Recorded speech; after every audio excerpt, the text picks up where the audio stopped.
Welcome to Insights in a Minute with me, Robin Morley from Similarweb. What do you get if you mash up a wiki, a database, a business collaboration tool, and something to handle your personal productivity and note-taking?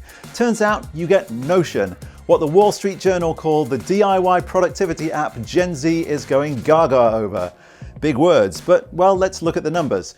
According to Similarweb estimates, traffic to Notion.so was up 40% year over year in July to 123 million visits. That's a slight slowdown from the triple-digit traffic gains of 2021, but it's 4 times the traffic flowing to Evernote.com, the site of an established leader in the note-taking and personal organizer software category.